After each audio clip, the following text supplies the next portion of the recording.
सबको जय यीशु यीशु सहाय प्रेज द लॉर्ड। प्रार्थना द परिवार फिर से आप सबों का आज की संध्या आराधना प्रार्थना में प्रभु यीशु मसीह के जीवित और सामर्थी नाम से हम सभी प्रार्थना द परिवार के भाई बहन मिलकर साथ में हमारी अगुआ प्रभु की दास सिस्टर एस्थर, प्रभु के दास भाई राज, आप सबों का हार्दिक स्वागत करते हैं, हार्दिक अभिनंदन करते हैं। आशा है कि आप सबों पर ईश्वर की अनुग्रह, ईश्वर की कृपा, ईश्वर का प्रेम बना हुआ और आप निरंतर उसकी आज्ञाओं, उसकी शिक्षाओं के अनुसार जीवन जीने का प्रयत्न करें और प्रभु के अद्भुत प्रेम को, प्रभु के अद्भुत सामर्थ के कार्यों को हम सभी अपने जीवन में देख पाते हैं, महसूस कर पाते हैं। प्रभु जो सामर्थ्य ईश्वर है, जिसने अपने सामर्थ्य से जो कुछ हम देखते हैं उन हर एक चीज़ों को उसने सृष्टि की, ना केवल उन चीज़ों को जिन्हें हम देख पाते हैं बल्कि जिन्हें हम नहीं भी देख पाते हैं। स्वर्ग और पृथ्वी में जो कुछ है सब कुछ की सृष्टि ईश्वर ने की, वो सामर्थ्य ईश्वर है। वो कहता है कि क्या मेरे लिए कोई कार्य असंभव है। आज चाहे हमारे जीवन में जितनी भी विपरीत परिस्थितियाँ क्यों ना हो, ईश्वर हर एक परिस्थितियों को बदलने में, सुधारने में, ठीक करने में सामर्थी और सत्य प्रतिज्ञा ईश्वर है। और वो प्रभु चाहते हैं कि हम उससे बने रहें, उससे लिपटे रहें, उससे जुड़े रहें, उसके पास आएँ, क्योंकि उसने हमें अपनी महिमा के लिए सृजा है।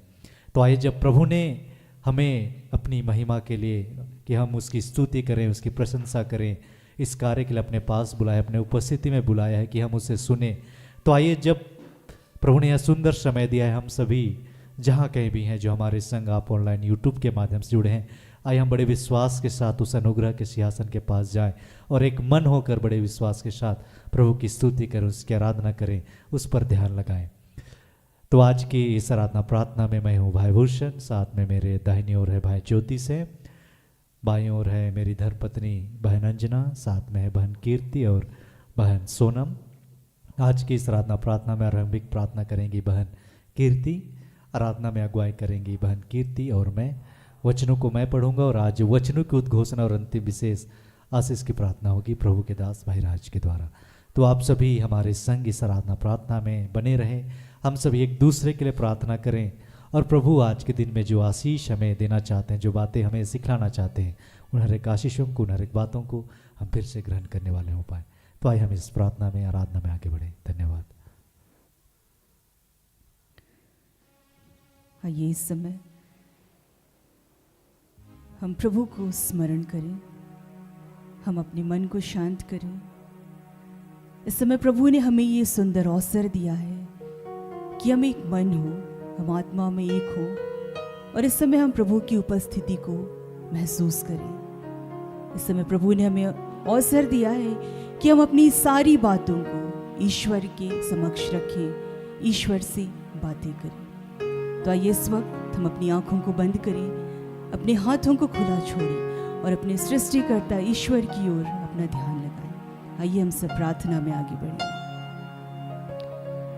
हे पिता, इस समय के लिए, इस पल के लिए हम आपका धन्यवाद करते हैं कि ये प्रभु आपने इस समय प्रभु हम सबको फिर से आत्मा में एक किया पिता, कि इस वक्त हम आपकी संगति कर पाते हैं प्रभु। हम अपनी प्रार्थनाओं को आपके समक्ष रख पाते हैं, अपनी दुआओं को आपके समक्ष रख पाते हैं, आपकी शरण में आ पाते हैं पिता। हम आपको धन्यवाद देते हैं। ये प्रभु आपकी कृपा, आपकी दया, आपकी करुणा, आपका अनुग्रह निरंतर हमारे जीवन में बना रहता है पिता। हम निरंतर आपके प्रेम को महसूस करते हैं, निरंतर आपकी उपस्थिति को महसूस करते हैं प्रभु। हम आपको धन्यवाद देते हैं। ये पिता ईश्वर, इस वक्त हम फिर से आत्मा में एक होते हैं प्रभु और अपने तमाम गुनाहों के लिए आपसे क्षमा चाहते हैं। ये प्रभु, जहाँ कहीं भी हमने आपकी आज्ञाओं का उल्लंघन किया है प्रभु, हम जहाँ कहीं भी किसी के लिए ठेस का कारण बने हैं प्रभु, तो उन तमाम क्षणों के लिए हम आपसे क्षमा चाहते हैं। और हे पिता, हमें अपनी आत्मा से परिपूर्ण करना प्रभु, कि हे प्रभु हम आपको सुन सके पिता। हे प्रभु, हम आपकी प्रेरणाओं के अनुसार हर एक काम को कर पाए पिता, और आपके अनुसार अपने जीवन में हम निरंतर आगे बढ़ते चले जाएं पिता। हे पिता ईश्वर, हम धन्यवाद देते हैं कि आपने हम सबको चुना है पिता, कि हम सब मिलकर आपकी स्तुति करें, आपकी आराधना करें पिता। हमारे माध्यम से आपकी महिमा हो।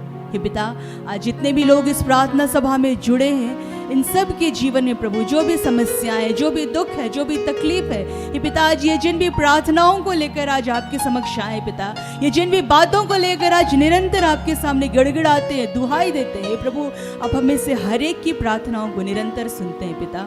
ये पिता ईश्वर, आपने हम सबको विश्वास का वरदान दिया है पिता, और हम सबके विश्वास को आप निरंतर उन्नत कर रहे हैं पिता, हम आपको धन्यवाद देते हैं। हे पिता ईश्वर, आप निरंतर हमसे प्रेम करते हैं पिता, निरंतर हमारी समस्याओं को सुनते हैं और उसका उत्तर भी देते हैं प्रभु, और निरंतर हमारे जीवन को अपने आनंद से, अपनी शांति से भरते हैं प्रभु, हम आपको धन्यवाद देते हैं पिता। इस वक्त हम फिर से इस प्रार्थना सभा को आपके हाथों में समर्पित करते हैं पिता, इस जगह को आपके हाथों में समर्पित करते हैं प्रभु। सिस्टर एस्थर को, ब्रदर राज को, प्रार्थना योद्धा टीम के तमाम भाई बहनों को आपके हाथों में समर्पित करते हैं प्रभु। इस वक्त जिनके भी माध्यम से आराधना होगी, वचन की उद्घोषणा होगी, अंतिम आशीष की प्रार्थना होगी, हर एक जनों को आपके हाथों में समर्पित करते हैं कि प्रभु आज के दिन आपने उनके माध्यम से अपनी महिमा को ली है प्रभु, और जितने भी लोग इस वक्त इस प्रार्थना को सुन रहे हैं, इस सभा में जुड़े हुए प्रभु, हर एक जन को जीवन को आपने फिर से नई आशीषों से, नए अभिषेक से भर दिया है प्रभु, हम विश्वास करते हैं। हर एक बातों को आपके हाथों में समर्पित करते हुए इन तमाम प्रार्थनाओं को हम आपके बेटे उद्धारकर्ता यीशु मसीह के नाम से मांग लेते हैं। दया से सुनिए और स्वर्ग के राज्य में ग्रहण कीजिए। आमीन। हम सब अपनी आंखों को बंद करेंगे, बंद ही रखेंगे, और इस वक्त हम प्रभु की स्तुति में, प्रभु की आराधना में आगे बढ़ेंगे।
पिता तेरी आराधना, यीशु मसीह तेरी आराधना, आराधना आराधना आराधना हे प्रभु,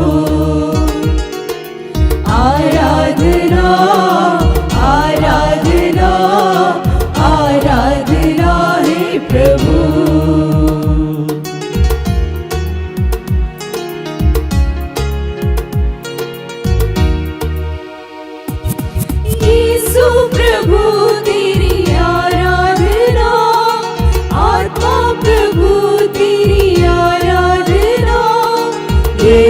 प्रभु तेरी आराधना, आत्मा प्रभु तेरी आराधना, आराधना आराधना आराधना हे प्रभु, आराधना आराधना आराधना हे प्रभु।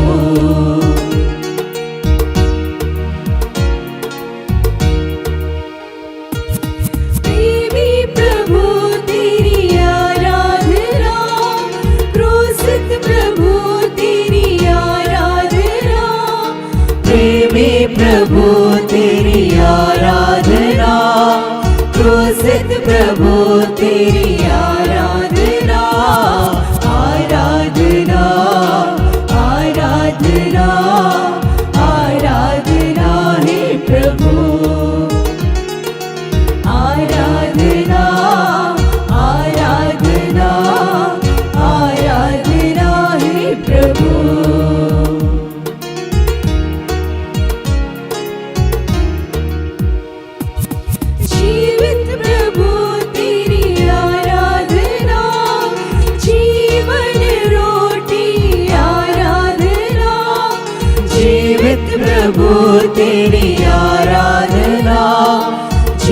जीवन रोटी आराधना आराधना आराधना आराधना हे प्रभु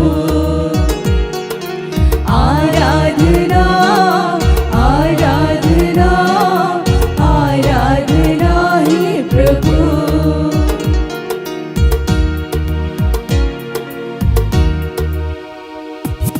जीवन ज्योति आराधना जीवन मुक्ति आराधना जीवन ज्योति आराधना जीवन मुक्ति आराधना आराधना आराधना आराधना हे प्रभु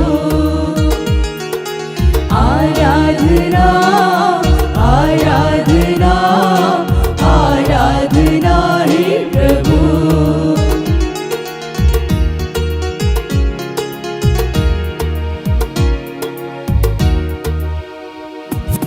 जीवन शक्ति आराधना जीवन शांति आराधना जीवन शक्ति आराधना जीवन शांति आराधना आराधना आराधना आराधना हे प्रभु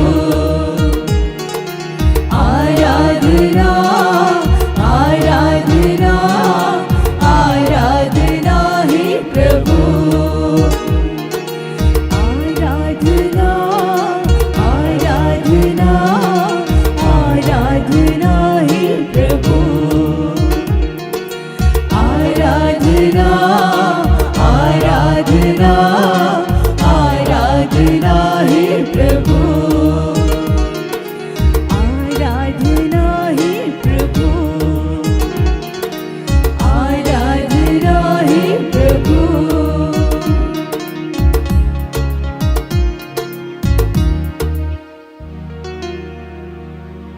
सचमुच में अपने ईश्वर की स्तुति गाना कितना अच्छा, कितना सुखद है। वह ईश्वर जो हमें जीवन देता है, जिसके वचनों में अनंत जीवन का संदेश है, वह हर दिन हमें जीवन देता है। तो जैसा पतरस कहता है कि हे प्रभु हम कहाँ जाएं, तेरे ही वचनों में तो अनंत जीवन का संदेश है। तो आइए उस ईश्वर के लिए हम फिर से बड़े आनंद के साथ हम स्तुति करें, महिमा गाएं।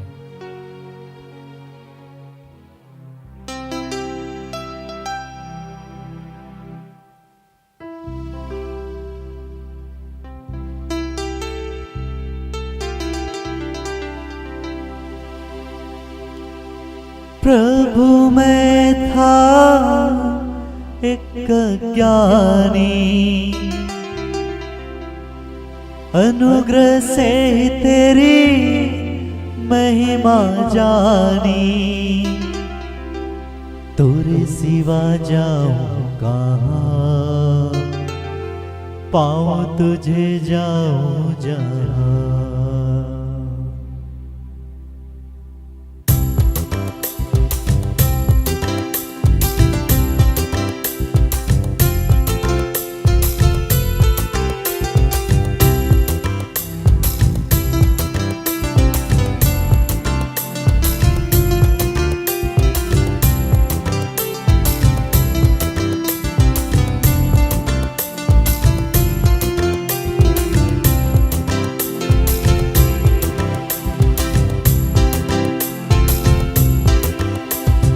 तोरे सिवा जाऊं कहाँ, पाऊं तुझे जाऊं जहाँ।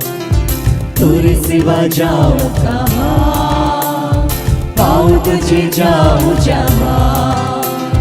तोरे सिवा जाऊं कहाँ, पाऊं तुझे जाऊं जहाँ।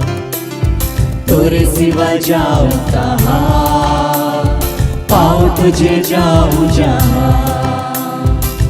प्रभु मैं था एक अज्ञानी, प्रभु मैं था एक अज्ञानी, अनुग्रह से ही तेरी महिमा जानी, अनुग्रह से ही तेरी महिमा जानी।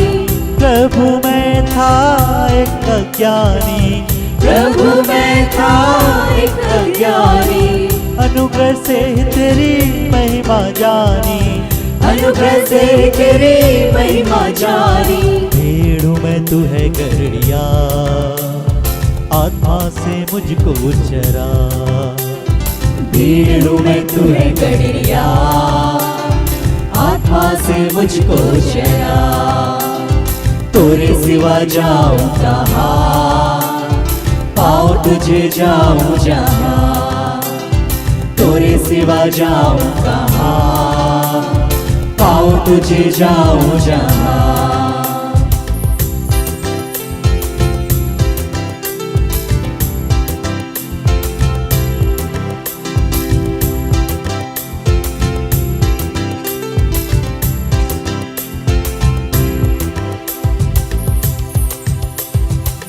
काले समंदर से मैं घिरा था, काले समंदर से मैं घिरा था।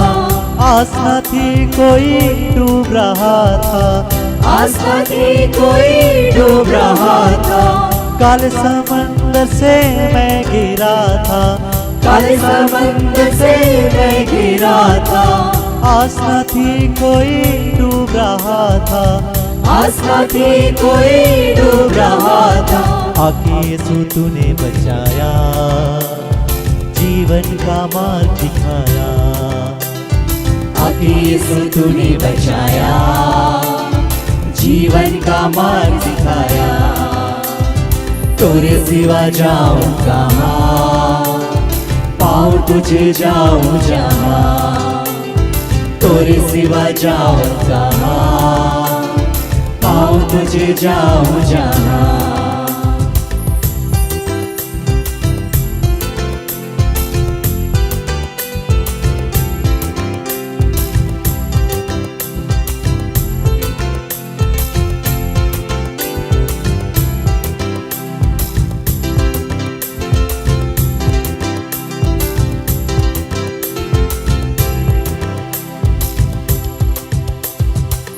प्रभु मैं था एक अभिमानी, प्रभु मैं था एक अभिमानी, करता था अपनी मनमानी, करता था अपनी मनमानी। प्रभु मैं था एक अभिमानी, प्रभु मैं था एक अभिमानी, करता था अपनी मनमानी, करता था अपनी मनमानी। पत्थर सा दिल पिघलाया, सच्चा प्रेम करना सिखाया।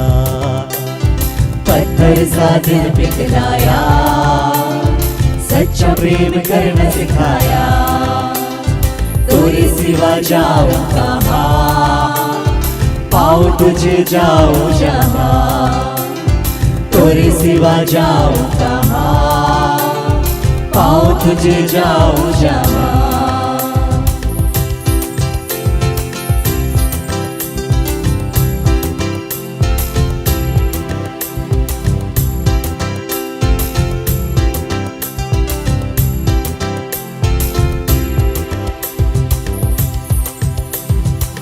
मोरे जीवन के तुम स्वामी, तुमको अर्पण प्राण आत्मा भी। तोरे जैसा ना है प्रेमी, ना मिलेगा तुम सा कोई।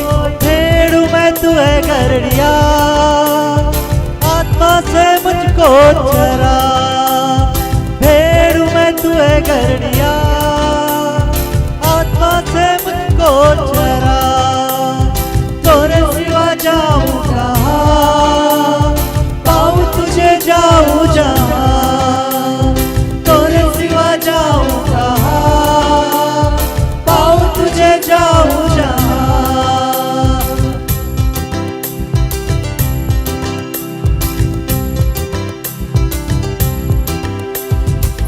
सारे मिलकर जय जय गाएं, सारे मिलकर जय जय गाएं।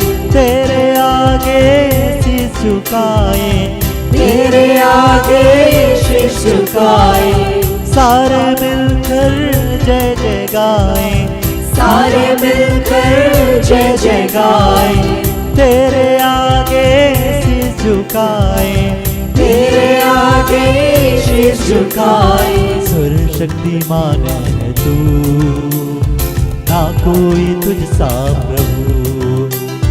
सर्वशक्तिमान है तू, ना कोई तुझसा प्रभु। तोरे सिवा जाऊं कहाँ, पाऊं तुझे जाऊं जहाँ। तोरे सिवा जाऊं कहाँ, पाऊं तुझे जाऊं जहाँ। तोरे सिवा जाऊं कहाँ, पाऊं तुझे जाऊं जहाँ। तोरे सिवा जाऊं कहाँ, पाऊं तुझे जाऊं जहाँ।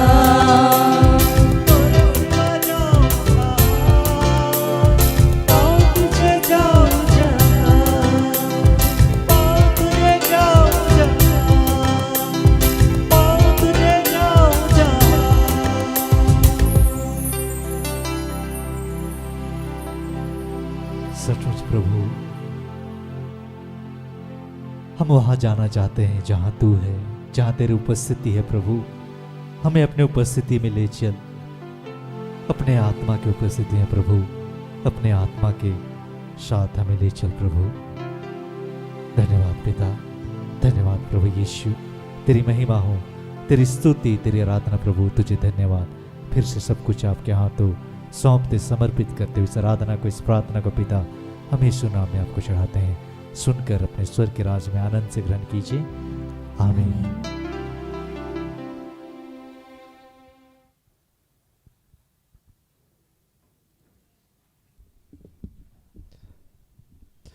आइए हम आज के लिए ठहराए गए वचन को सुने, जिसे प्रभु ने हमें अपनी बेटी, अपनी दासी, हमारी अगुआ सिस्टर एस्थर के माध्यम से हमें दिया है।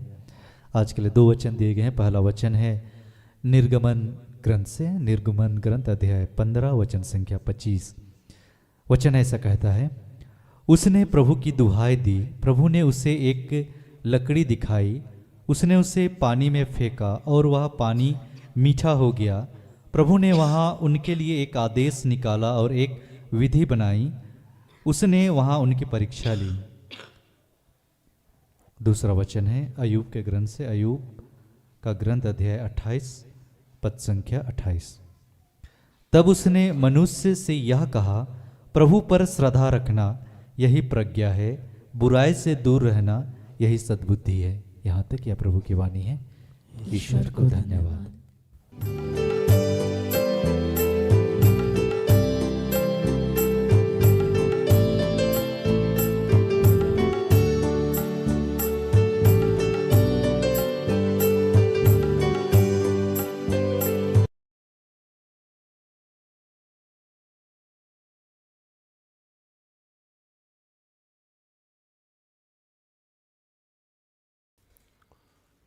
सबों को जय यीशु। यीशु सहाय। आइए प्रार्थना करें।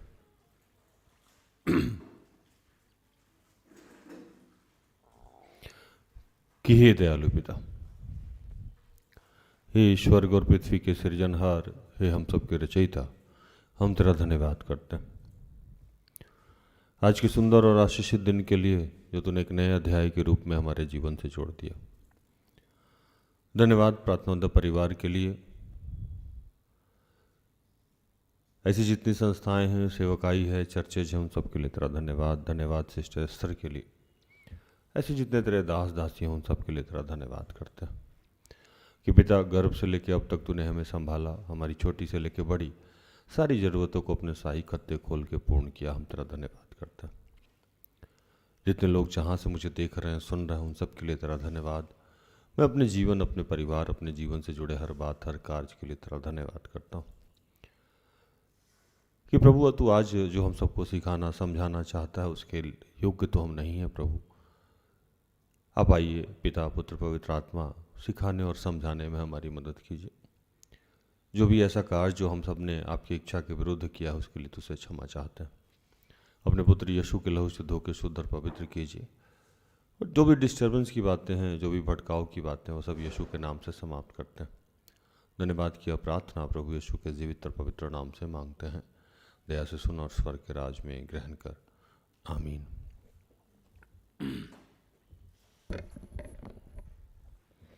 आज जो वचन मिला हम लोगों को वो निर्गमन 15 का 25, अय्यूब 28 का 28।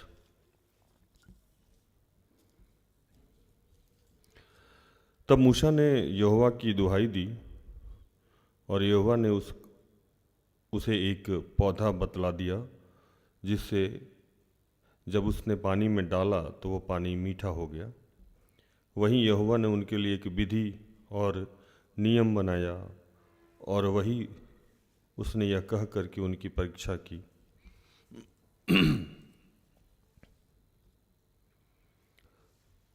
तब उसने मनुष्य से कहा, देख, प्रभु का भय मानना ही बुद्धि है और बुराई से दूर रहना ही समझ है।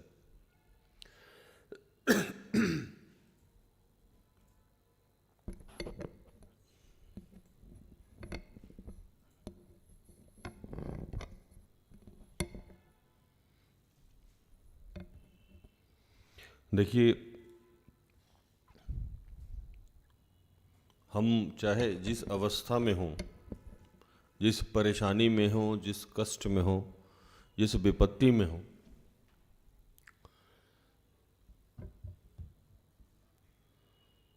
हमें प्रभु के भय में जीवन बिताना चाहिए। लिखता है कि देखो, प्रभु का भय मानना ही बुद्धि है। अगर ईश्वरीय भय से आप जीवन को जी रहे हैं तो इससे बड़ा विवेक कुछ नहीं हो सकता। और जितना हो सके उतना गलत कम करिए। यही एक रास्ता है आपको सारी समस्याओं से निकलने के लिए। दूसरा कोई रास्ता आपके पास नहीं। आप कितना भी अपना बुद्धि लगा लीजिए, ज्ञान लगा लीजिए, विवेक लगा लीजिए, लेकिन आप अपने सामर्थ्य, अपने शक्ति से किसी भी परिस्थिति से नहीं निकल सकते। आप अपने जीवन में कोई बदलाव नहीं कर सकते हैं। आप अपने जीवन की समस्याओं का समाधान नहीं कर सकते। आप अपने जीवन का कुछ भी नहीं चेंज कर सकते। चेंज कर सकता है तो ईश्वर कर सकता है, और उसके लिए उसके भय में आपको जीवन बिताना होगा। और उसको खुश करने के लिए जितना कम से कम हो सके अपराध करना होगा। लेकिन हम सब लोग इस चीज़ को इतनी सहजता से नहीं लेते हैं। हम लोग समझते हैं कि ऐसी कोई बात नहीं है, हमारे जीवन की समस्याओं का समाधान हम करेंगे, हमारे जीवन की सारे विकास का काम हमारे द्वारा होगा, हम पढ़ेंगे, हम लिखेंगे, हम अपना घर चलाते हैं। ऐसा नहीं है। जब बाइबल को आप अध्ययन कीजिएगा, और बाइबल को जब अध्ययन कीजिएगा, गहराई से अध्ययन कीजिएगा, तो आपको ये ज्ञान प्राप्त होगा कि प्रभु किसी को भी छोड़ता नहीं।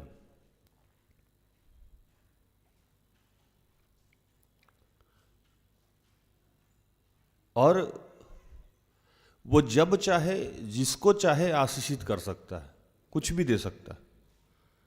लेकिन उसका काम करने का तरीका है कि एक आशीष दे के वो वाच करता है कि क्या ये व्यक्ति हमारे नियम, कानून, आदेशों का पालन करता है। और जब आज मैं बाइबल को देख रहा था तो मैंने देखा कि प्रभु हमसे बहुत कुछ नहीं चाहता है।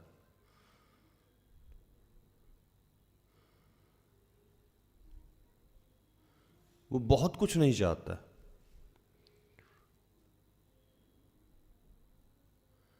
लेकिन इतना तो उसका हक बनता ही है ना कि सृष्टि का रचयिता जो हमारे जीवन के लिए सब कुछ बनाया, चांद बनाया, तारा बनाया, धूप छांव बनाया, भोजन, सब कुछ का प्रबंध उसने हमारे और आपके लिए किया।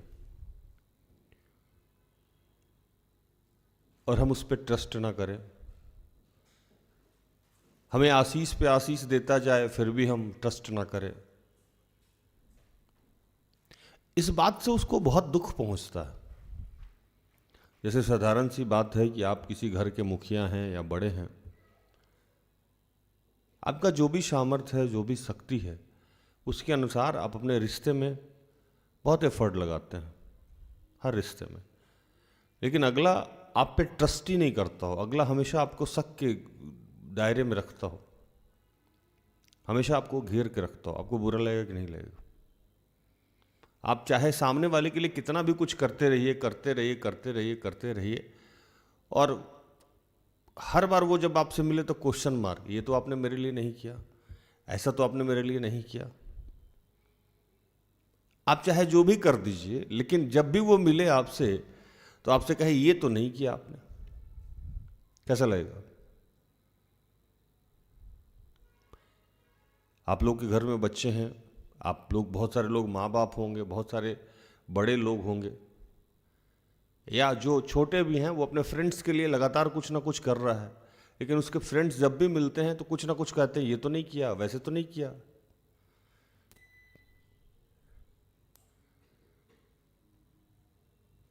प्रभु को जो सबसे ज्यादा तकलीफ है पूरे बाइबल में जो मैंने पढ़ा, वैसे तमाम लोग जिनको कुड़कुड़ाने की आदत है, क्या करने की आदत है? चिढ़ने की, कंप्लेनिंग नेचर, हर बात में कंप्लेन करते रहते हैं। उनके लिए चाहे जितना भी कुछ कर दिया जाए वो कंप्लेन करेंगे ही करेंगे, वो दुखी रहेंगे ही रहेंगे, वो परेशान रहेंगे रहेंगे। दुखी रहना तो चलो, दुखी रहने पे आज बात नहीं करते हैं, कमेंट्री करने की आदत है उनकी।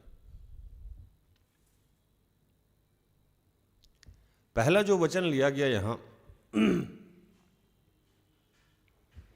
वो वचन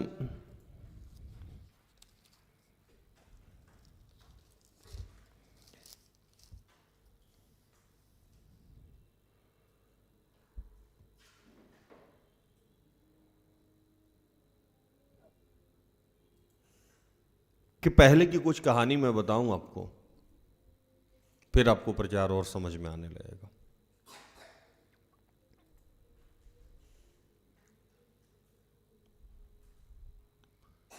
इस्राएली जनता फिरौन के तहत गुलाम थी। फिरौन उस समय मिस्र के राजा थे। नाम वाम में थोड़ा बहुत गलती हो जाता है तो चल जाता है, लेकिन ठीक है, हिस्ट्री समझना होगा आपको बाइबल का। तो इस्राएली जनता बहुत वर्षों से गुलाम थी, और मूसा को प्रभु ने बहुत जद्दोजहद करके वहां भेजा था।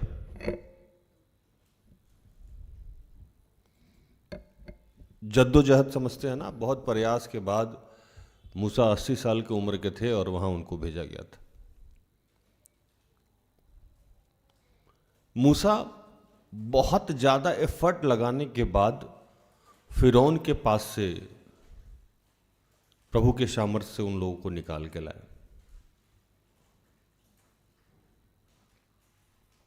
जब फिरौन के यहां से इस्राएली जनता को मिस्र से निकाला जा रहा था, तो एक शॉर्टकट रास्ता था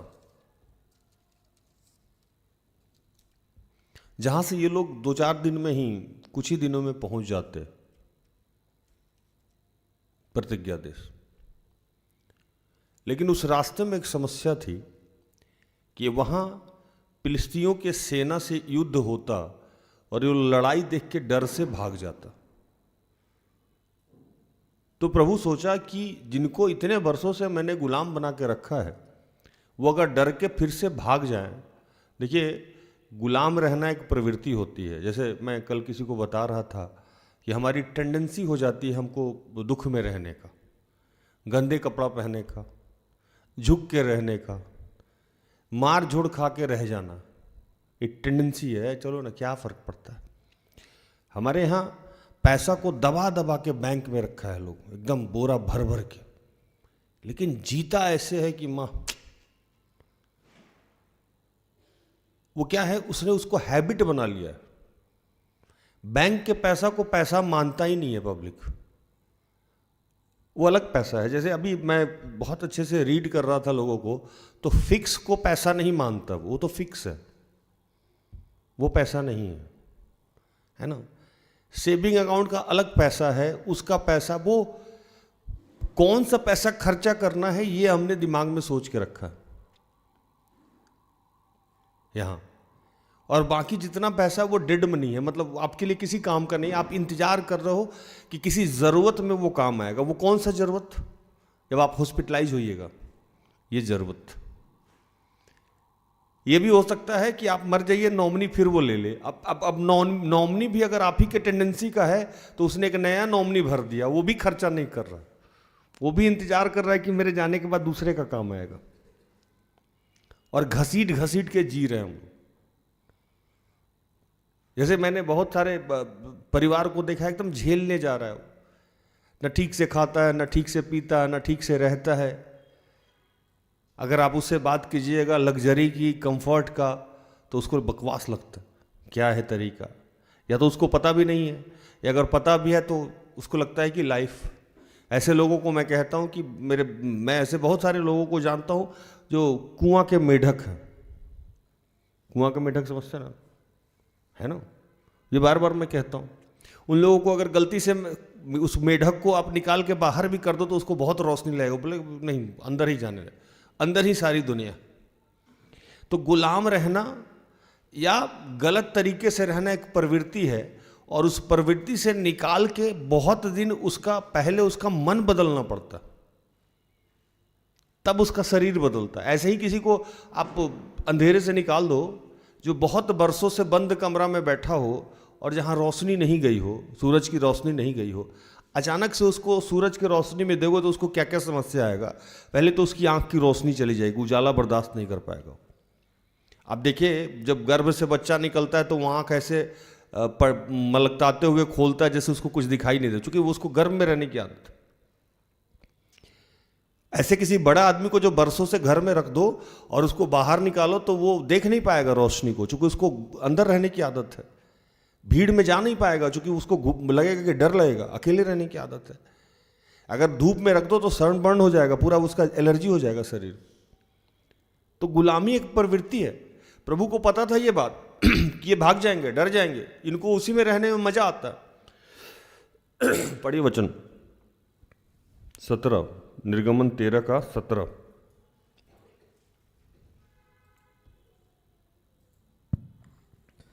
जब फिरौन ने लोगों को जाने की आज्ञा दे दी, तब यद्यपि फलिस्तियों के देश में होकर जो मार्ग जाता है वह छोटा था, तो भी परमेश्वर यह सोचकर उनको उस मार्ग से नहीं ले गया कि कहीं ऐसा ना हो कि जब ये लोग लड़ाई देखें तब पछता कर मिस्र को लौट आएं। 18। इसलिए परमेश्वर उनको चक्कर खिलाकर लाल समुद्र के जंगल के मार्ग से ले चला और इस्राएली पांति बांधे हुए मिस्र से निकल गए। अब देखिए क्या होता है कि इस्राएली जो बहुत दिनों से गुलाम थे, प्रभु ने उनको निकाला। एक शॉर्टकट रास्ता था जहां से वो प्रतिज्ञा देश जा सकते थे, तो लेकिन प्रभु ने उसको अवॉइड किया और कहा कि नहीं, अगर इस रास्ते से ये जाएंगे तो कभी भी प्रतिज्ञा देश नहीं जाएंगे, यथावत ये मिस्र को भाग जाएंगे। उसने लेकिन लंबा रास्ता तय किया। ये हमारे और आपके भी जीवन में है। हमको तुरंत आशीष चाहिए, और प्रभु जानता है कि उस आशीष के माध्यम से हमारे जीवन में क्या क्या सत्यानाश हो सकता है। तो कई बार वो हमें आशीष देना बेहतर समझता नहीं, कई बार होल्ड पे डाल देता है या आशीष को दूर करता है। हम इस बात को नहीं समझते हैं। हम लोग स्वार्थी हैं, हमें बस चाहिए, हमने जो सोच रखा है हमको जो पाना है वो पाएं, उसका लाभ हो हानि हो इसका कोई फर्क नहीं पड़ता है। लेकिन हमारा पिता सब सोचता है कि हमें कुछ देने से पहले उसका घाटा और फायदा क्या होगा। जैसे हम अपने बच्चों को कुछ देते हैं तो हम ये सोच लेते हैं। अब जैसे यहाँ छोटे छोटे बच्चे हैं, वो कीड़ा पकड़ते हैं यहाँ खेलते वक्त और मुंह में डालते हैं, बहुत मजा आता है उसको। कीड़ा दौड़ता रहता है, चींटी दौड़ती रहती है, और वो उसको पकड़ के सबसे पहले मुंह में रखना चाहता है। तो क्या उसके माँ बाप उसको मुंह में रखने दें? नहीं। गर्म चीजों को ये बच्चे छूना चाहते हैं, उसको बहुत मजा आ रहा है, उसको आनंद मिल रहा है, उसको लग रहा है उसी में सुख है, तो क्या उसको छूने दिया जाए?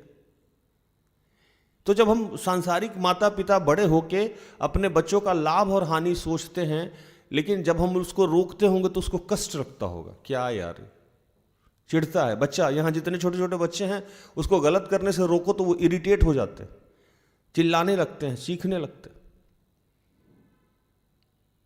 तो प्रभु बेहतर सोच के पहले से ये इस्राएलियों को शॉर्टकट रास्ते से नहीं जाने दिया।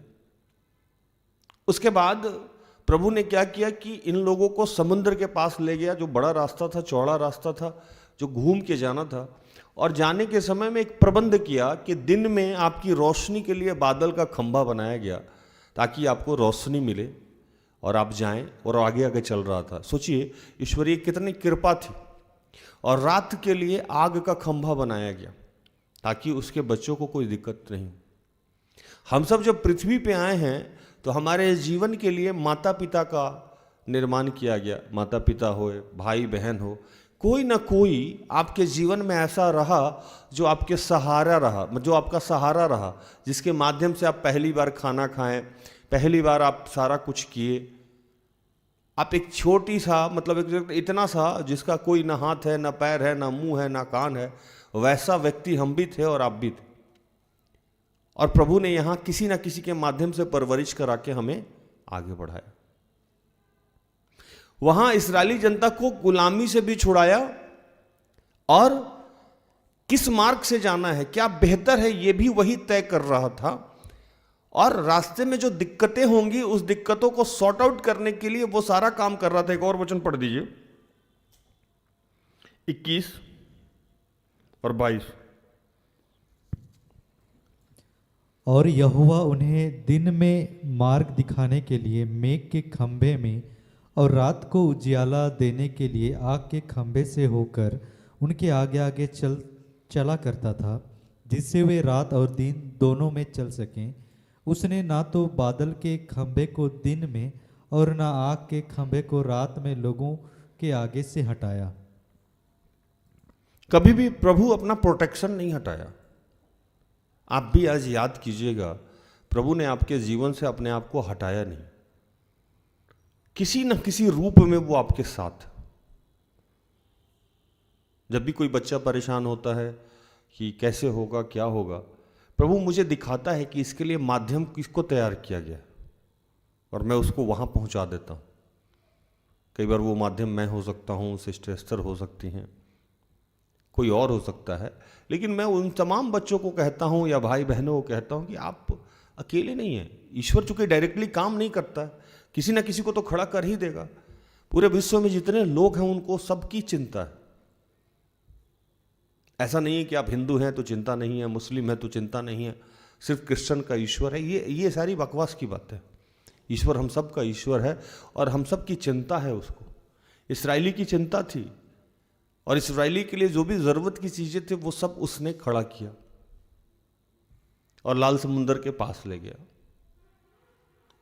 और लाल समुंदर के पास ले गया, और लाल समुंदर के पास ले जाके उसने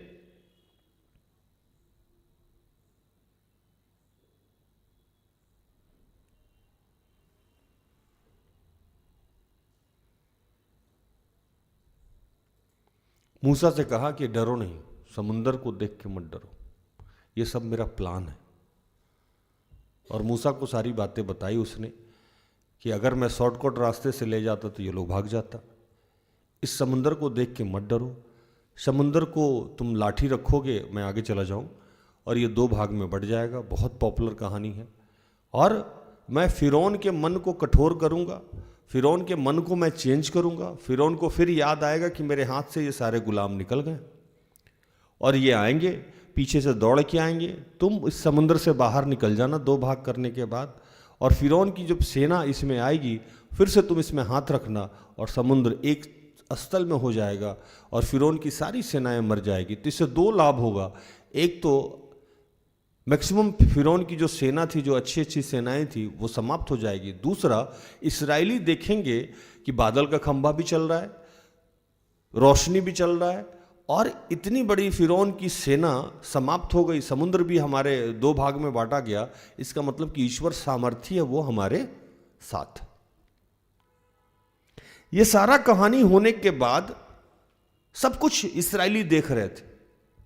जैसे बचपन में आपके साथ क्या हुआ, जवानी में आपके साथ क्या हुआ, कोरोना में आपके साथ क्या हुआ, बीते समय में आपके साथ क्या हुआ, जब किसी की नौकरी नहीं लग रही थी तो आपकी नौकरी लग गई है।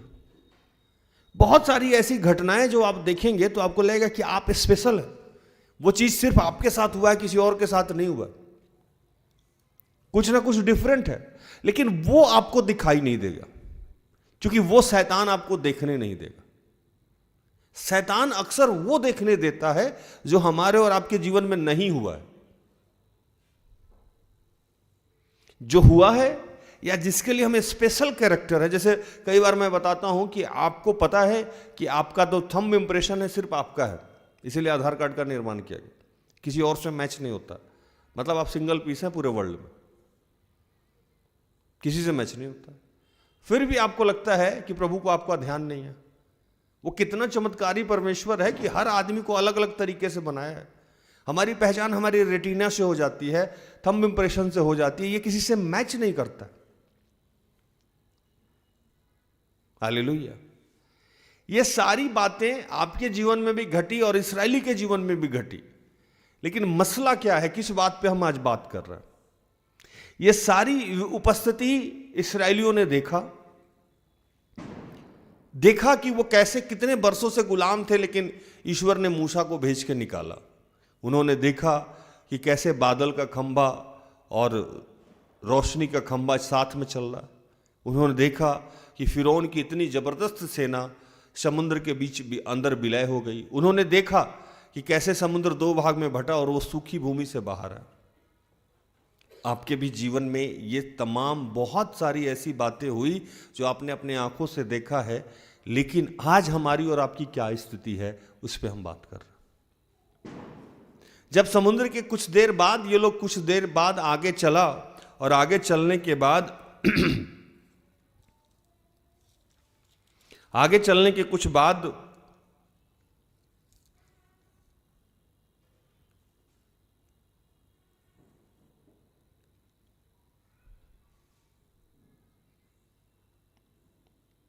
तीन दिन तक इन लोगों को पानी नहीं मिला, पीने का पानी। और जब पानी नहीं मिला तो ये लोग वही काम कर बैठे जो आज हम सब लोग करते, चीखने और चिल्लाने लगे मूसा पे।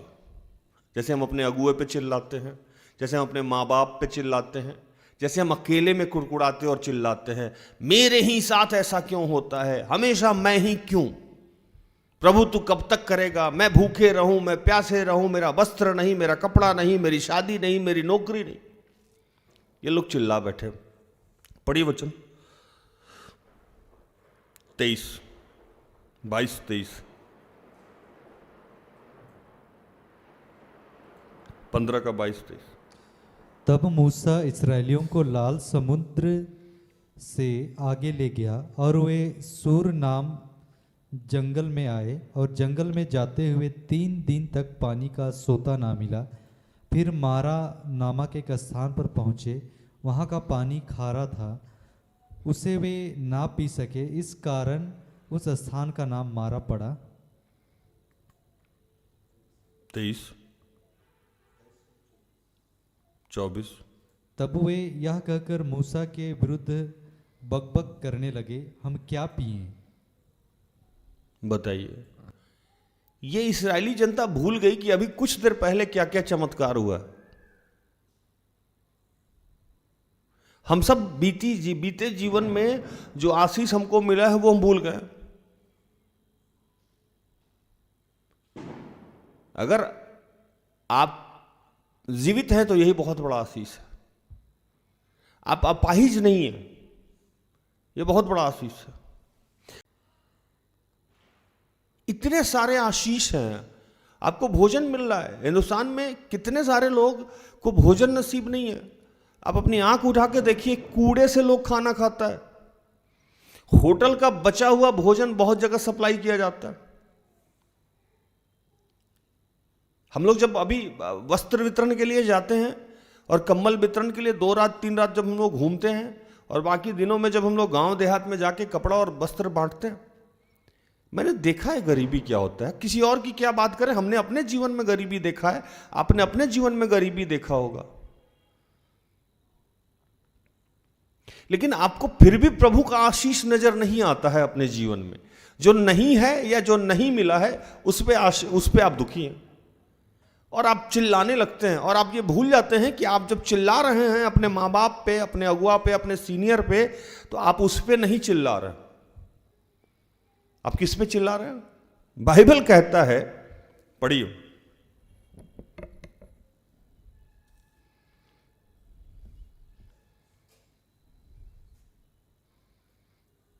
सात 16 का 7 और 8।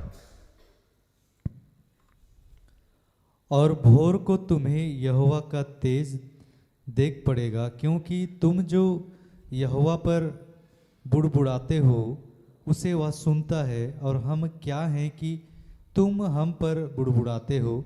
फिर मूसा ने कहा, यह तब होगा जब यहोवा सांझ को तुम्हें खाने के लिए मांस और भोर को रोटी मनमाने देगा, इसलिए क्योंकि तुम जो उस पर बुड़बुड़ाते हो उसे वह सुनता है।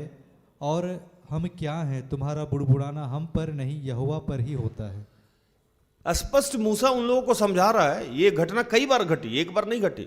एक तो मैंने यहां बताया आपको कि ये चिल्लाने लगे कि हमको पानी नहीं मिला, एक बार यहां चिल्लाने लगे, जबकि अभी तुरंत रिसेंटली समुद्र को 2 भाग में बांटा गया था, बादल के खंभे चल रहे थे, आप इतने वर्षों से गुलाम हैं, आपको निकाला गया था ईश्वरीय सामर्थ्य से।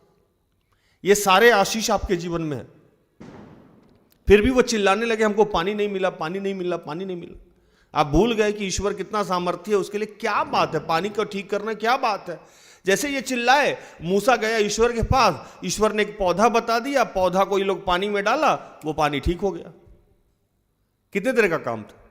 लेकिन इसी बीच में ये लोग परीक्षा में पड़ गया, जो आज का वचन है।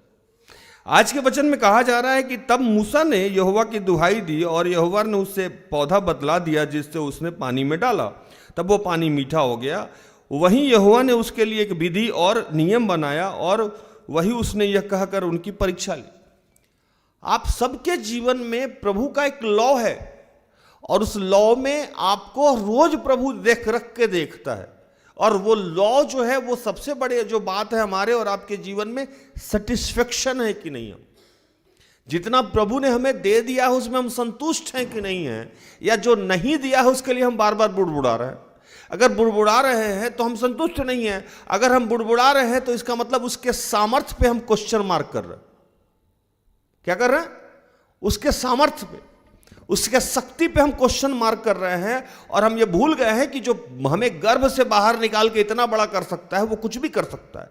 इस्राएली यहां भूल गया कि जो समुद्र में उसको 2 भाग में बांट सकता है, वो पानी देने में कितना टाइम लगेगा, उसको पानी को ठीक करने में। हुआ भी ऐसे ही। लेकिन प्रभु ने वहां स्पष्ट मूसा से कहा कि मूसा कोई बात नहीं है, मैंने तो सोचा था कि ये लोग बुड़बुड़ाएगा नहीं, इसलिए मैंने वो पहले ही इन लोगों को अपनी सामर्थ्य को दिखाया, लेकिन ये लोग मानने को तैयार नहीं है। तो ठीक है, यहां से एक लॉ होगा, हम लोग चेक करेंगे कि कहां तक जाके बुड़बुड़ाते हैं, और उसी आधार पे हम लोग आगे काम करेंगे।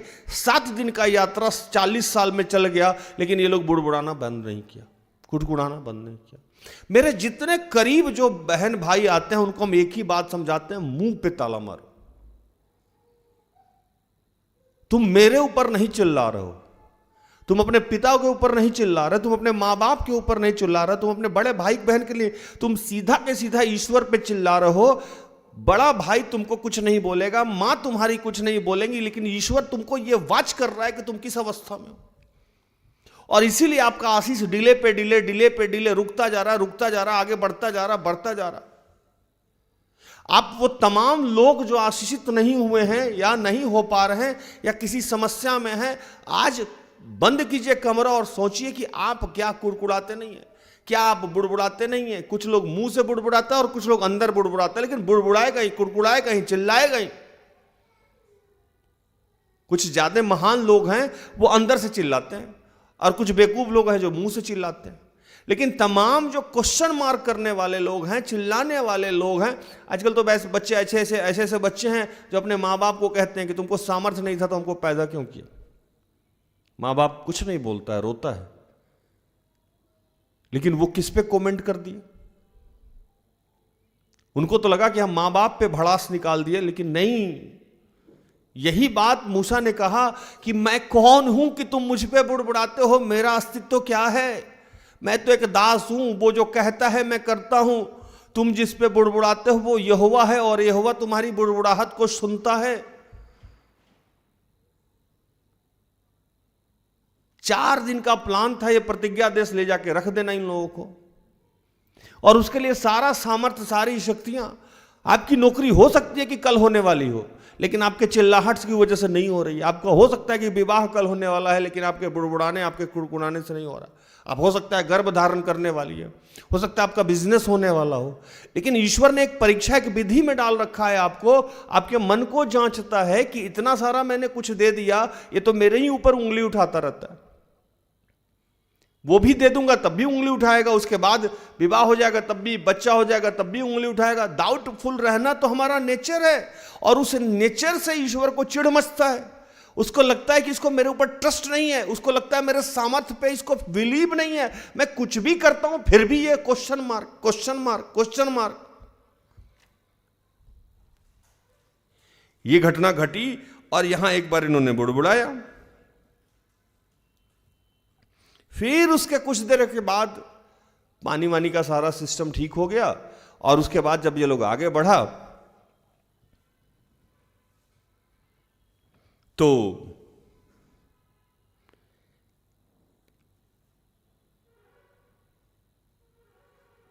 अब इन लोगों को खाने का मिलने लगा। तो भैया खाने का मिलने लगा तो प्रभु तो चूंकि चेक करता है, हम सबको हर अवस्था में चेक करता है, इस बात को ध्यान रखिए। 24 घंटा ईश्वर आपको वॉच कर रहा है, 24/7। उसका सीसीटीवी आपसे हटता ही नहीं। और उसका जो बेसिक रूल है, जब जब आप तोड़ेंगे, तोड़ते रह रहे हैं तो आपका विकास नहीं होगा। ये याद रखिएगा, आपके जीवन की आशीष को वो रोक के रखेगा। अब इन लोगों को भोजन मिलना शुरू हो गया, लेकिन भैया भोजन मिल रहा था, मांस नहीं मिल रहा था। फिर चिल्लाया सब जाके। इस बात को नॉर्मल तरीका से भी मूसा से कहा जा सकता था कि मूसा देखिए, हमको खाना खाना है, प्रभु तो आपका सामर्थ्य है, आप प्रभु से प्रार्थना करिए कि हम लोग के लिए मांस का इंतजाम करें। यह भी तरीका हो सकता था वहां बोलने का, कि आपके प्रभु ने और आपने समुद्र को 2 भाग में देखा। मैं जानता हूं कि आपका प्रभु सामर्थ्य है, लेकिन हमारी इच्छा ये थी। ये सीधे जाके फिर चिल्लाने लगे। फिर सेकंड राउंड पढ़िए, एक वचन 16:2।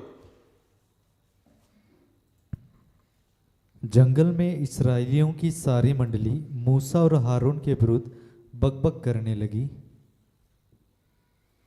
3 इस्राएली उनसे कहने लगे, जब हम मिस्र देश में मांस की हड्डियों के पास बैठकर मनमाना भोजन करते थे, तब यदि हम यहोवा के हाथ से मार डाले भी जाते तो उत्तम वही था। पर तुम हमको इस जंगल में इसलिए निकाल ले आए हो कि इस सारे समाज को भूखों मार डालो। पानी का इंतजाम हो गया तो अब खाना का इंतजाम चाहिए। अरे बात तो कर लो भाई। जो मैं बोलता भी लोगों को कि पढ़ाई हो गया तो अब नौकरी नहीं हो रहा तो उसके लिए चिल्लाना शुरू। अब नौकरी हो गया तो शादी नहीं हो रहा, उसके लिए चिल्लाना शुरू। शादी हो गया तो अब शॉपिंग कैसे होगा, उसके लिए टेंशन। अब शॉपिंग हो गया तो शादी हो गया तो अब बच्चा कैसे होगा। अरे आप जगह जगह पे जाके अब पिछला आशीष भूलते जा रहे हो, पिछला आशीष भूलते जा रहे हो। घर बन गया तो पेंट कैसे होगा, पेंट हो गया तो टीवी कैसे आएगा, टीवी आ गया तो सोफा कैसे आएगा। जो नहीं है उसके लिए आप सीधा खड़े हो, जो हो गया उसके लिए आपको टेंशन, मतलब खुश नहीं हो। अब इन लोगों को भूख लगी थी तो खाना कैसे आएगा, फिर जाके चिल्लाने लगे मूसा पे। तो मूसा ने मन्ना का व्यवस्था किया, और बार बार प्रभु ये कह रहा है मूसा का कि मैं मन्ना तो आकाश से बरसा दूंगा, लेकिन इन लोगों को मैं चेक करता रहूंगा। पढ़िए, पढ़िए 4।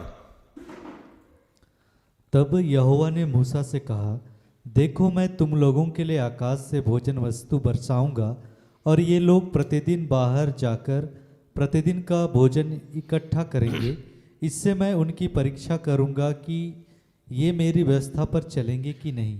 अब देखिए, वो बोला, प्रभु बोला कि मैं इनको छोड़ने वाला नहीं हूं, क्योंकि मैं इनके नेचर से वाकिफ हूं। मूसा, मन्ना मैं इनको खिलाऊंगा, लेकिन उसमें मैंने एक जान के एक सिस्टम लगा के रखा है कि ये मेरे शर्त को मानते हैं कि नहीं मानते।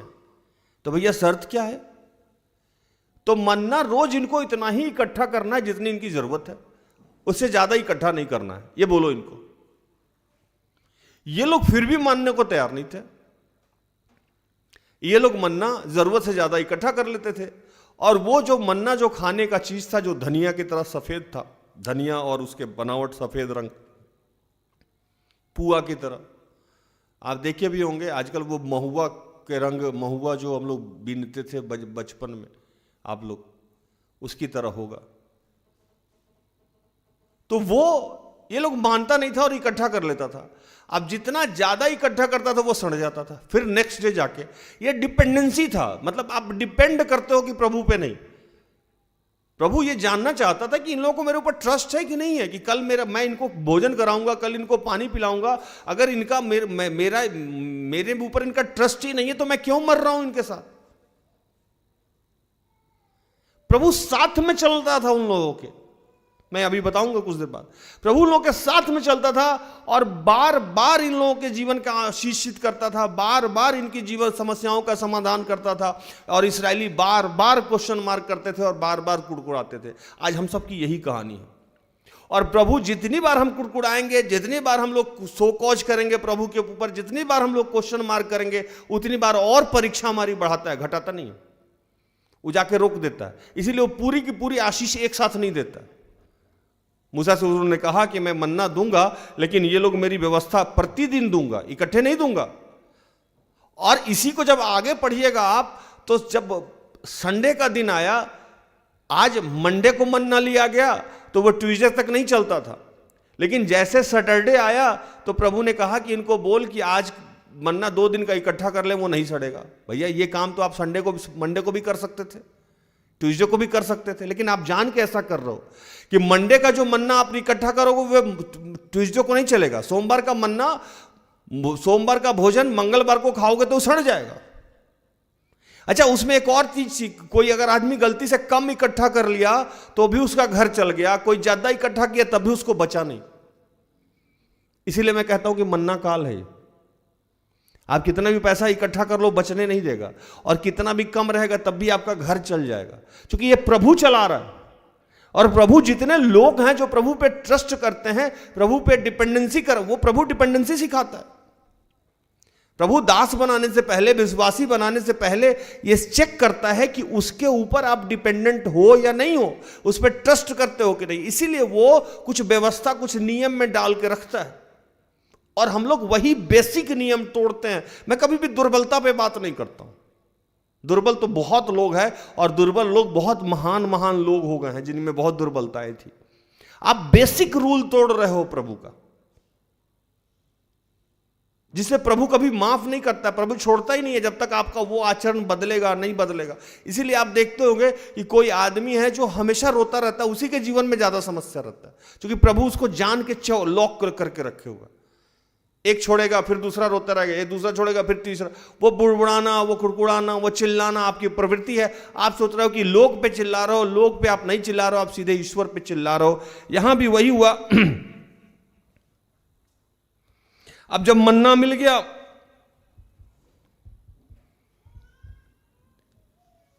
तो ये लोग फिर चिल्लाने लगा। अब किस बात के लिए चिल्लाने लगा? अब मांस के लिए। पानी के लिए गाली दिया सब मूसा को, खाना के लिए गाली दिया, है ना। अब जब खाना और पानी दोनों मिल गया तो अब किसके लिए गाली दिया? मांस के लिए। पढ़िए भैया 7।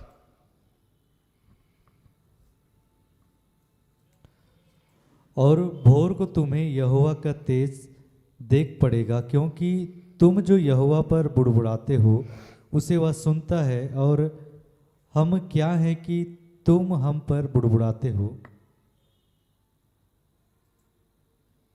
8। फिर मूसा ने कहा, यह तब होगा जब यहोवा सांझ को तुम्हें खाने के लिए मांस और भोर को रोटी मनमाने देगा, क्योंकि तुम जो उस पर बुड़बुड़ाते हो उसे वह सुनता है, और हम क्या हैं, तुम्हारा बुड़बुड़ाना हम पर नहीं यहोवा ही पर होता है। प्रभु बोला तुम जितना बुड़बुड़ाना है बुड़बुड़ाते रहो, लेकिन मेरे से तो कुछ होना है नहीं। मूसा कहा ये तो तभी संभव है जब ईश्वर आपको रोटी दे, मांस दे। आज आप अपने माँ बाप पे जितना भी चीखना है चिल्लाना है चिल्ला लीजिए, मुझ पे जितना चीखना है चिल्लाना है, बड़े लोगों पे, दोस्तों से, प्यारों पे जितना आपको बुड़बुड़ाना है, लेकिन ये होगा तब।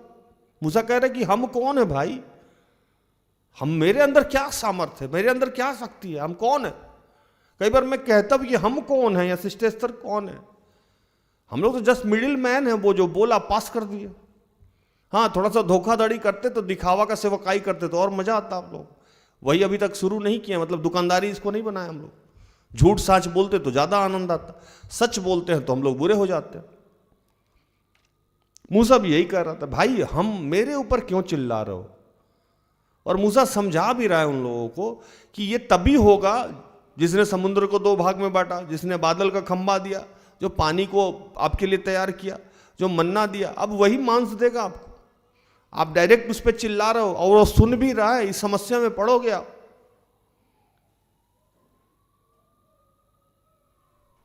मैंने आपको पहले ही वचन में बताया कि एकदम शॉर्टकट रास्ता था। वो शॉर्टकट रास्ता क्या था, एकदम छोटा था। जो 17 को मैंने जो पहला वचन पढ़ा था कि वहां प्रतिज्ञा देश से, वहां फिरौन के यहां से मिस्र से जाने के लिए एकदम छोटा रास्ता था। और ये लोग हर कदम पे चिल्ला रहा था, किस पे, ये लोगों को लग रहा था मूसा पे चिल्ला रहा है, लेकिन ये लोग चिल्ला किस पे रहा था, ईश्वर पे। आप बड़े भाई बहन, बार बार इस बात को मैं रिपीट कर रहा हूं, अगुआ पे, टीचर पे, अपने सीनियर पे चिल्ला रहे हो, लेकिन आप चिल्ला किस पे रहो, ईश्वर पे। और ईश्वर को यह बात बिल्कुल भी नागवारा है, नापसंद है।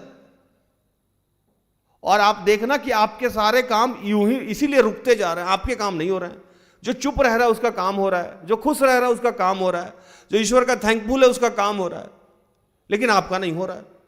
जबकि आप इतने बड़े अच्छे हो, लेकिन ये आपकी एक आदत आपका विनाश के गर्भ में लेके जा रहा है, आपके सारे आशीषों को रोक रहा है, डिले कर रहा है। मूसा फिर उस लोगों को समझाया और समझाने के बाद आगे बढ़ा। लेकिन ये लोग, भाई साहब ये तो यही है,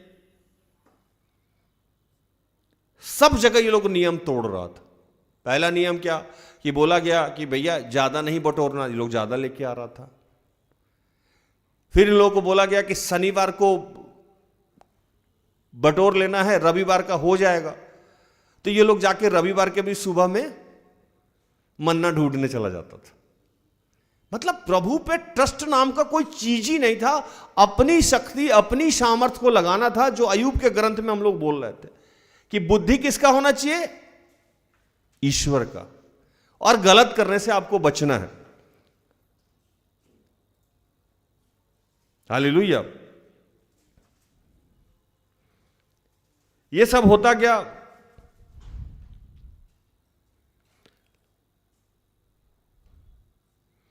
जब ईश्वर चिढ़ गया तो ईश्वर यहां एक लाइन बोला, पढ़ो भाई, 27, 16 का 27।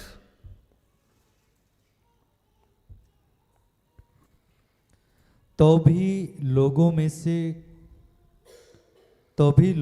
से कोई 7वें दिन भी बटोरने के लिए बाहर गए, परंतु उनको कुछ ना मिला। 28। तब यहोवा ने मूसा से कहा, तुम लोग मेरी आज्ञाओं और व्यवस्था को कब तक नहीं मानोगे। बोला गया कि मन्ना जो है वो आपको मंडे ट्यूसडे, सोमवार, मंगलवार, बुधवार, बृहस्पतिवार, शुक्रवार, शनिवार तक बटोरना है। उतना ही बटोरना है जो रोज के लिए हो। नेक्स्ट डे के लिए आपको चिंता नहीं करना है। ये लोग ज्यादा ले लेता था और वो सड़ जाता था। ईश्वर इरिटेट होता था कि ये लोग सुनता क्यों नहीं है मेरा। आज भी प्रभु कहता है, आज भी, कि आज खाइए, आज आनंदित रहिए। लेकिन हमारा स्वभाव क्या है? या तो बीते समस्याओं को हम बार बार सोच रहे हैं, फलाना आदमी मेरे साथ पीछे समय में क्या किया था, या आगे आने वाली समस्या में सोच रहे हैं। अगर हम दुखी हैं तो हम पास्ट में जी रहे हैं, अगर हम चिंतित हैं तो भविष्य में जी रहे हैं, और अगर खुश हैं तो प्रेजेंट में जी रहे हैं। क्या बोला मैंने? अगर हम दुखी हैं तो पास्ट में जी रहे हैं, अगर हम चिंतित हैं तो भविष्य में जी रहे हैं, और अगर हम खुश हैं तो प्रेजेंट में जी रहे हैं। अब आप देख लो कहां जी रहे हो, किस अवस्था में हो। तो वहां मन्ना के लिए ऐसे ही समझाया गया। उसके बाद संडे को नहीं जाना है आपका, सैटरडे को आप रख लो, संडे का काम चल जाएगा। फिर भी संडे को ही लोग चला जाता था। तो प्रभु मूसा से कहा कि तुम्हारे लोग कब तक मेरी बात को नहीं मानेंगे, कब तक मेरी व्यवस्था को नहीं सुनेंगे, कब तक मेरे ऊपर ट्रस्ट नहीं करेंगे। वही आज ईश्वर हम सब लोगों से पूछ रहा है कि कब तक, और क्या दिखाना होगा, और क्या करें कि आप हम पे डिपेंडेंट हो जाओगे, मेरी बात को मानोगे, खुश रहोगे, कैसे क्या करूं। इसीलिए अय्यूब वहां समझा रहा था कि उसकी भय ही मानना, मतलब उसकी बात ही मान लेना, यही जीवन है। और जितना कम हो सके उसके गलत करना, उसके रूल को पकड़ना, ये लॉ है। अपराध अपने आप कम होते चला जाएगा और प्रभु अपने आप आशीषित देते करते चला जाएगा। और इस चक्कर में 40 साल ये लोग घूमा। पढ़िए एक वचन 35, 16 का 35। इस्राएली जब तक बसे हुए देश में ना पहुँचे तब तक अर्थात 40 वर्ष तक मन्ना खाते रहे। वे जब तक कनान देश के सीमा पर नहीं पहुँचे तब तक मन्ना खाते रहे। 40 साल हो गया, 4 दिन का रास्ता 40 कुड़कुड़ाने का। और हद तो तब हो गया कि 40 साल के बाद भी ये लोग नहीं सुधरा। इसके बावजूद भी फिर एक जगह ये लोग गया और फिर पानी की समस्या आई। और कैसे अपने जीवन के आशीष और सामर्थ्य को भूल जाते हैं और हमारी प्रवृत्ति जो है चीखने की और चिल्लाने की, हम वही करते हैं। फिर जाके ये लोग मूसा पे चिल्ला दिया सेम कंडीशन के लिए। पढ़िए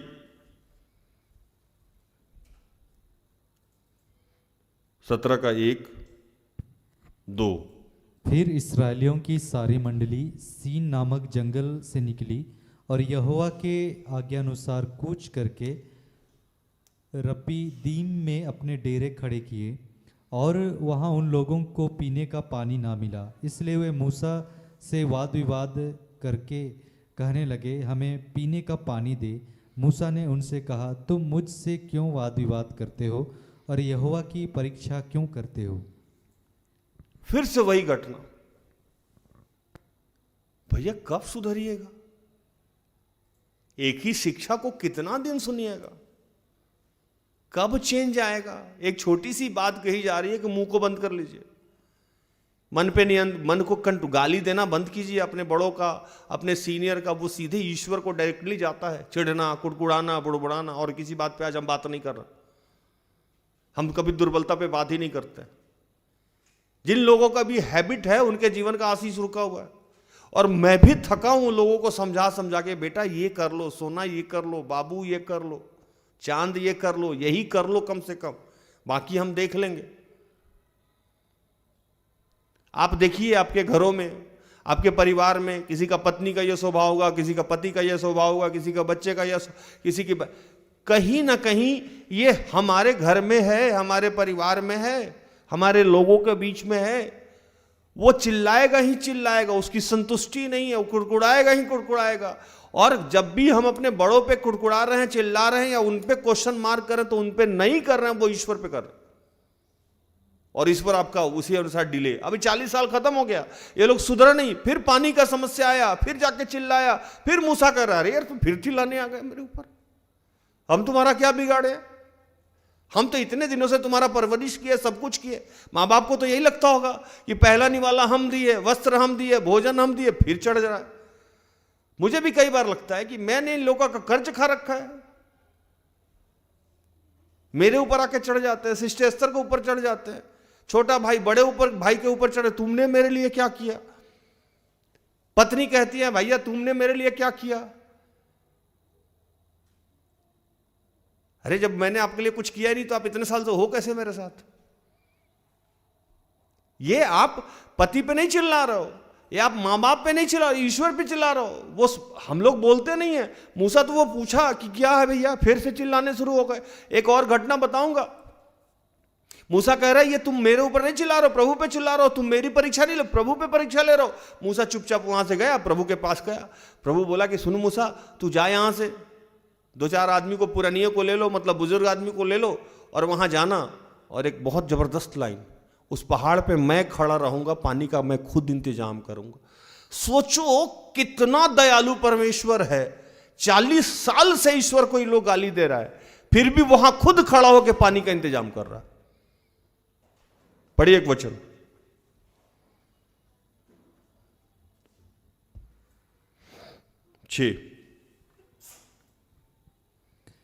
देख मैं तेरे आगे चलकर होरेब पहाड़ की एक चट्टान पर खड़ा रहूंगा, और तू उस चट्टान पर मारना, तब उसमें से पानी निकलेगा जिससे ये लोग पिएं। तब मूसा ने इस्राएल के वृद्ध लोगों के देखते वैसा ही किया। बताइए, ईश्वर खुद पानी के लिए खड़ा है वहां।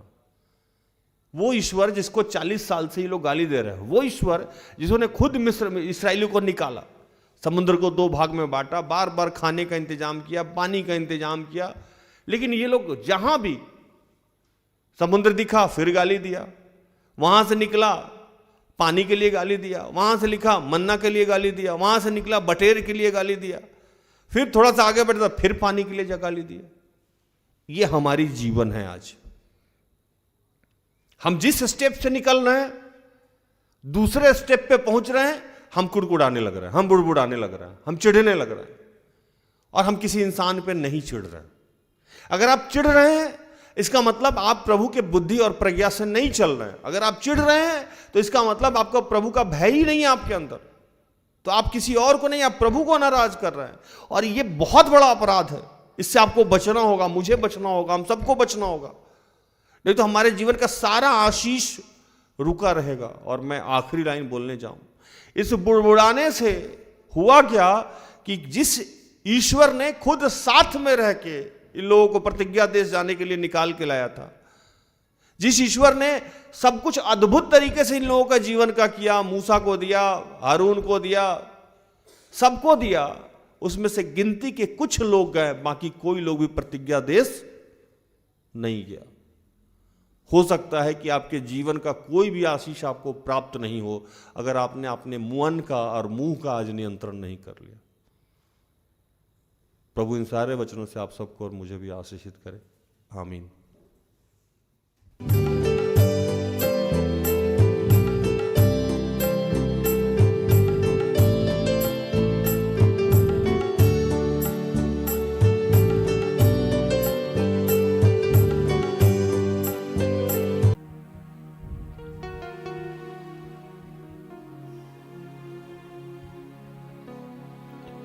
आइए हम प्रार्थना करें।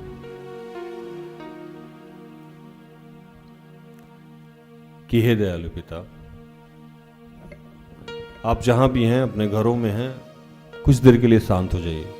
प्रभु आज आपको याद दिलाएगा।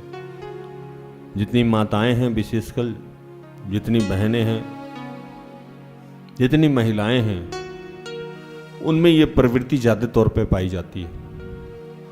कभी सर दर्द के लिए, कभी पैर दर्द के लिए, कभी कमर दर्द के लिए, कभी खाना नहीं मिलने के लिए, कभी मूवी नहीं जाने के लिए, कभी घूमने नहीं जाने के लिए, कभी वस्त्र के लिए, कभी आराम के लिए, कभी काम ज़्यादा कर दिया इसके लिए। तरह तरह से हम अपने बड़ों पे चिल्लाते हैं और तरह तरह से हम डायरेक्टली प्रभु पे चिल्लाते हैं। आज हम उसके लिए क्षमा मांगेंगे और प्रभु से कहेंगे कि प्रभु हमें माफ़ कर। हमने जब जब किसी बड़ों पे बुड़बुड़ाया है, कुड़कुड़ाया है, या आपके ऊपर चिढ़ा है, कुड़कुड़ाया है, बुड़बुड़ाया है, गुस्सा किया है उसके लिए आज हमें माफ़ कर प्रभु, स्वतंत्र कर। और आज हमें ये सामर्थ्य दे कि आगे से हम तेरी विधियों का पालन कर सकें, तेरी प्रज्ञा तेरे ज्ञान से चल सकें, और जो जितना तू चाहता है उतना ही हम करें, जो तू चाहता है वही करें, और तेरी इच्छा को अपने जीवन में पूर्ण करें। मेरे जीवन का तू है सहारा, यीशु तू ही है हमारा। मेरे मसीहा मेरे खुदा, तू मेरा सब कुछ है।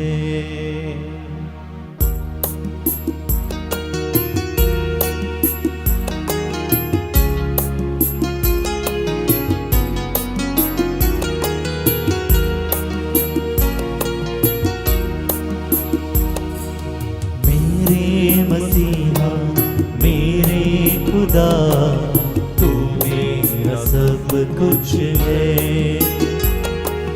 मेरे मसीहा मेरे खुदा, तू मेरा सब कुछ है। जब मैं आता हूँ तेरे पास, मुझे देता है तू साथ। जब मैं आता हूँ तेरे पास, मुझे देता है तू साथ। मेरे मसीहा मेरे खुदा, तू मेरा सब कुछ है। मेरे मसीहा मेरे खुदा, तू मेरा सब कुछ है। मैं, मेरी अगुआ सिस्टर एस्तर, हम सब आत्मा में एक होकर ईश्वर प्रार्थना कर रहे हैं आप तमाम भाई बहनों के लिए। और प्रभु इस वक्त याद दिलाएगा कि कब कब आपने अपने पिता पे मन से या मुंह से चिल्लाया है। कई बार अपने मन में चिल्लाया, कई बार मुंह से चिल्लाया। आप अपने बहनों पे, अपने बड़े भाइयों पे, अपने अगुआ पे, अपने टीचर पे, अपने पति पे, अपने उन तमाम बड़ों पे कब कब आपने चिल्लाया है। और उसकी वजह से, क्योंकि उनके मन को कठोर करना, फिरौन के मन का नियंत्रण प्रभु के हाथ में था। आपके बड़े भाई का नियंत्रण, मन का नियंत्रण प्रभु के हाथ में। आपके माँ बाप के मन का नियंत्रण प्रभु के हाथ में। आपके अगुए के मन का नियंत्रण प्रभु के हाथ में। आपके जीवन में जितने बड़े लोग हैं या संगी साथी हैं, उनके सबके मन का नियंत्रण प्रभु के हाथ में। वो उनके मन को ऐसे ही कंट्रोल कर रहा है और आपको चेक कर रहा है कि आप इस अवस्था में प्रभु की विधियों को मान रहे हैं, नहीं मान रहे हैं। आप इस अवस्था में प्रभु के पे खुश हैं, नाराज हैं या कुड़कुड़ा रहे हैं। आप याद करिए, और पवित्र आत्मा इस वक्त, पिता पुत्र पवित्र आत्मा आपको याद दिला रहा है। एक अच्छा अंगीकार करिए इस वक्त। मेरे जीवन का बोझ उठाया, यीशु ने मुझको बचाया। मेरे जीवन का बोझ उठाया, यीशु ने मुझको बचाया। मेरे पापों का बोझ उठाया, यीशु ने मुझको बचाया। मेरे पापों का बोझ उठाया, यीशु ने मुझको बचाया। यीशु ने मुझको बचाया। यीशु ने मुझको बचाया। मेरे मसीहा मेरे खुदा, तू मेरा सब कुछ है।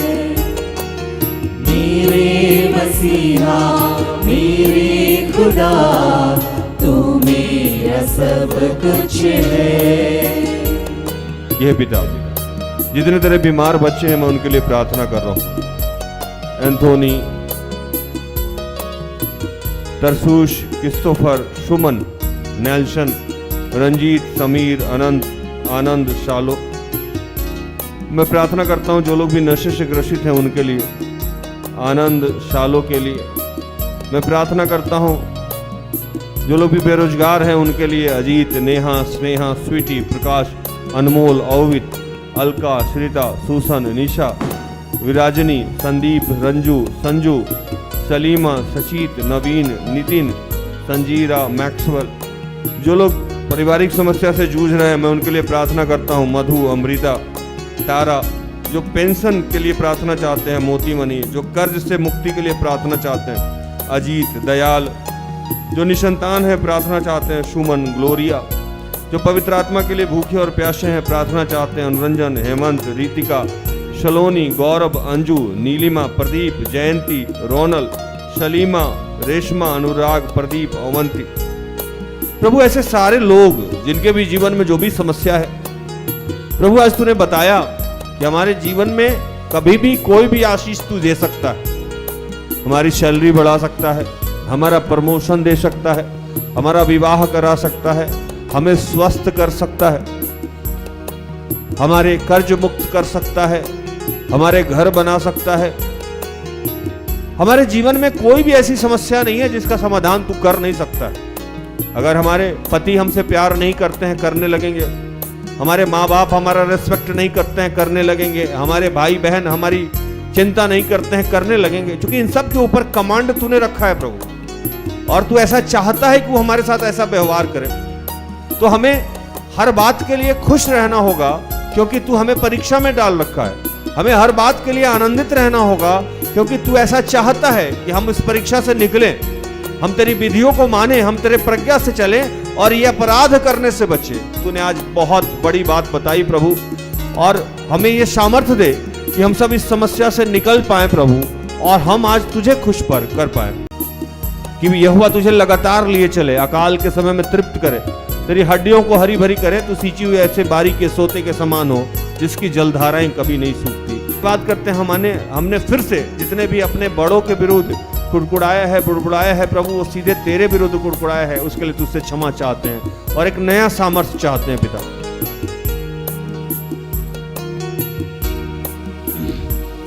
हम यीशु के होकर रहेंगे, सदा यीशु के संग हम रहेंगे।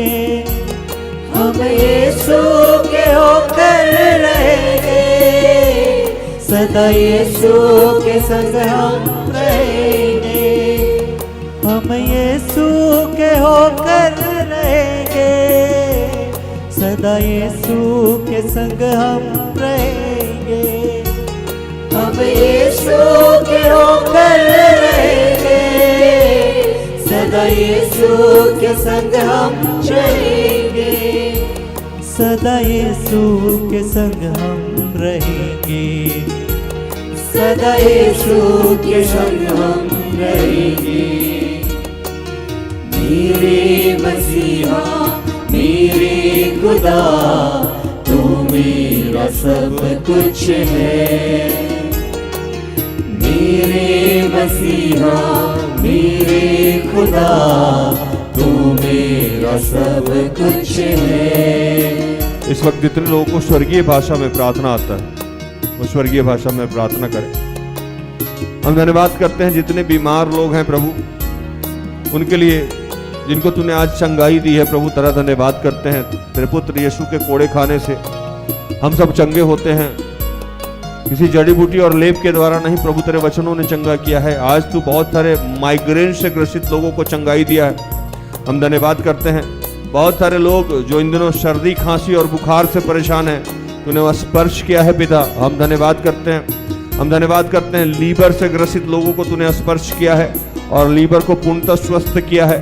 जिनके भी शरीर में पेट में स्टोन है प्रभु, उस स्टोन को तूने निकाला है प्रभु, तेरे सामर्थ्य को हम देख पा रहे हैं। धन्यवाद करते हैं कि जिनके भी कमर में दर्द है प्रभु, तूने उस कमर दर्द से मुक्त किया है। रीढ़ की हड्डी में जो दर्द है प्रभु, तूने समाप्त किया है। बहुत सारे ऐसे लोग हैं जिनके पैर के तलवे में जलन है, ये जलन अभी और इसी वक्त यीशु के नाम से समाप्त हो रहा है। जितने लोग इन दिनों टाइफाइड से ग्रसित थे प्रभु ने ठीक किया है।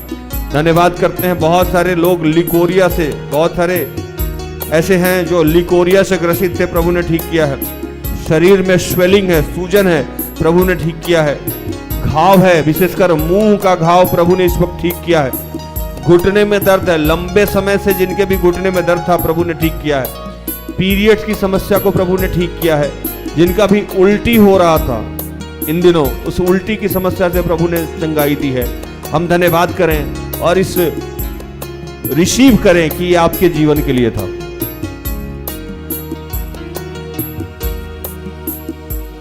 मेरे जीवन का तू है सहारा, यीशु तू ही है हमारा। मेरे जीवन का तू है सहारा, यीशु तू ही है हमारा। मेरे जीवन का तू है सहारा, यीशु तू ही है हमारा। मेरे जीवन का तू है सहारा, यीशु तू ही है हमारा। यीशु तू ही है हमारा, यीशु तू ही है हमारा।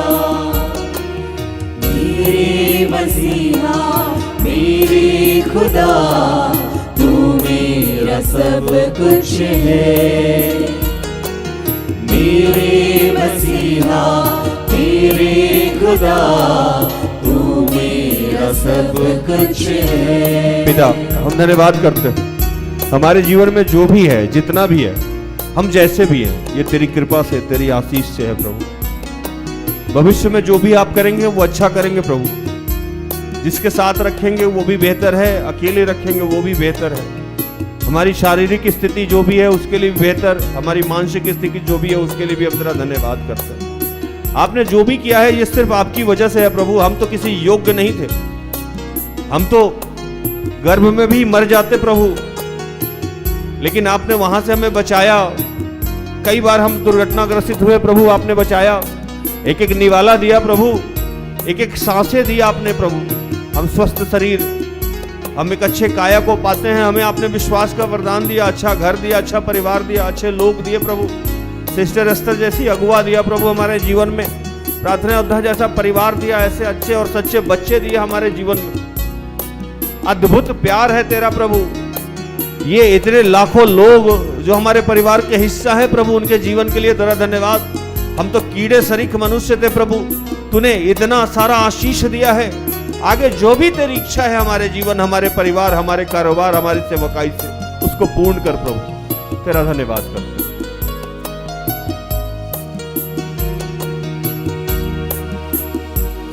मेरे पापों का बोझ उठाया, यीशु ने मुझको बचाया।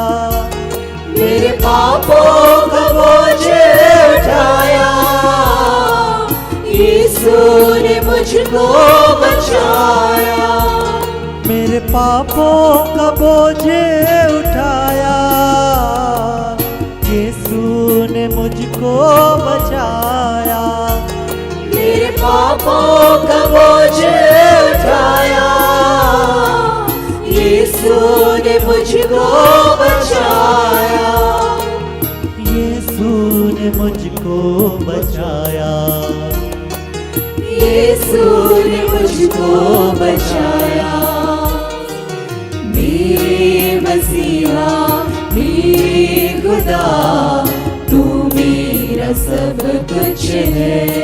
हम धन्यवाद करते हैं कि पिता ने आज बहुत सारे बच्चों के जीवन के लिए अद्भुत कोई योजना बना कर रखी है, जो प्रभु अद्भुत तरीके से उसके जीवन में कुछ नया कार्य करने जा रहा है। अर्चना, सुलोचना, सुधीर, सुशील, अनामिका, प्रवीण, प्रेम प्रकाश, जगदीश, जयश्री, ललिता, प्रेमा, अनीशा, अनिमेश, अलका, रंजीत, राम प्रवेश, अंशुराज, जया, स्प्रिया, प्रियंका, अनाया, मनीष, अनुज, निर्मला, निराली, रोहित, शिल्पा, मरिया, अंजलि, अनीमा, बनी, रीना, ये तमाम बच्चे हैं जिनके जीवन में प्रभु कुछ अतुल्य, अद्भुत और अनोखा कार्य करने जा रहा है।